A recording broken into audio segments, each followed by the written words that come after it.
Well, it's a bittersweet day for here at KFDX. Our longtime cameraman, Steve Corbitt, is retiring after nearly over 20 years at KFDX and over 60 years in the industry. Josh Hogger takes us back to 1964, the start of Steve's incredible career. After more than 6 decades, Steve Corbitt is calling it a career. I've already retired once, so this is my second retirement. Is this one official? This is official, especially according to my wife. For the last 61 years, Steve has worked in a handful of different fields. An awful lot of it has been news coverage, but an awful lot of it's been production, commercials, politicals. And it all started right here in his hometown of Wichita Falls. My internship and first job in television was down at the street. After a few years, he made the move to the Texas Gulf Coast, joining the team at KPRC in Houston in his early 20s. There was a lot of amazing things that happened to me early on through KPRC. We did several ball games out of the Astrodome. The Astrodome at that time was brand new, the big new wonder of the world. Some of us wound up covering George Wallace. Some of us wound up also covering the racial problems through the South. The Vice President of the United States at that time came to Houston, and we covered that. There was a lot of history being made at that time. Speaking of history, that's one small step for man, one giant leap for mankind. KPRC provided national and international news coverage of every NASA space mission, from Gemini 4 in 1965 to the Challenger explosion in 1986, and every single Apollo mission in between. The first time that they actually put a crew together to go out to NASA and everything, I got left off of it, so I wasn't very happy about that. But all of that changed in 1970, when Steve was a part of one of the greatest moments in human history. Apollo 13, NBC was the pool situation for all 3 networks.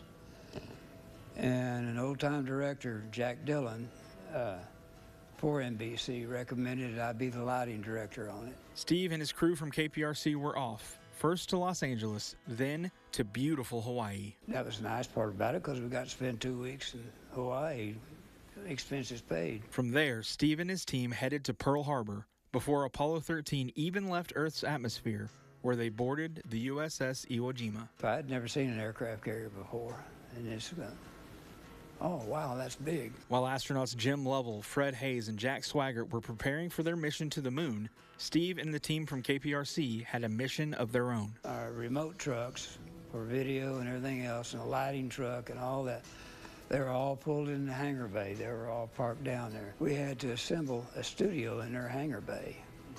And that's lights and everything, a control room, videotape machines. Videotape machines in those days were as big as that news desk. It's one thing to build an entire working studio on solid ground. It's another thing entirely to build one on an aircraft carrier, all while being at the mercy of the South Pacific Ocean. On the way, we also went through about 3 days of a typhoon, which was no fun. But the KPRC team wasn't the only crew staring adversity in the face. Okay, Houston, we've had a problem here. 5 guns. Go guidance. Houston, we've had a problem. For days, Americans bowed their heads, hoping and praying that these 3 astronauts aboard the Apollo 13 would make it home safe. Then, on April 11th, 1970, Odyssey, Houston, we show you on the mains. It really looks great. the command module re-entered the Earth's atmosphere, going radio silent for what felt like an eternity. We get to the pickup zone. Communication wasn't as like it is now, so instantaneous. And they're saying they don't know whether they're alive or not. Steve, like the rest of the nation, held his breath and waited. All of our cameras and everything were trained on the UDT team, and everything out there opening up and all this. With the world watching, thanks to Steve and his team, an entire nation breathed a sigh of relief and rejoiced. It was a shock to all of us that they were alive, because they had lost transmission on their way back, and that's the last we heard of them. And they come out, and we're all just very happy, extremely. Then we had to turn around and come back.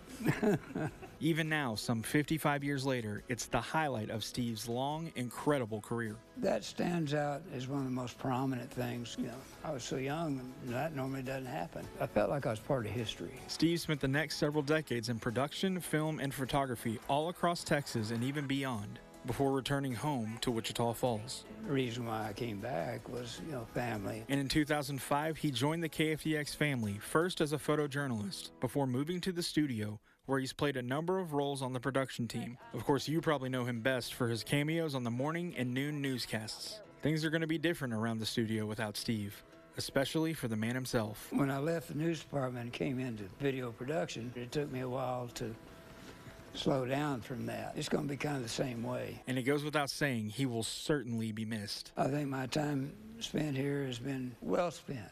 I've met some very good people. I've worked with some really great people. I will regret not seeing some of them every day. A lot of people that I've done interviews with over the years and so on, I've gotten to become very good friends with. And I'm going to miss seeing them because a lot of them come in, you know, once a week or once a month. But after a career of over 60 years, the last 20 spent right here with us, it's hard to be anything but excited for Steve, retiring after a long and storied career. I'm about ready to settle back and enjoy life with my wife and family and my dogs. You know, there's several things that we would like to do together, and better do it now while I still can. From the entire family here at KFDX, KJBO, Texoma's Fox, and Texoma's Homepage, thank you, Steve, and congratulations on a well-earned retirement.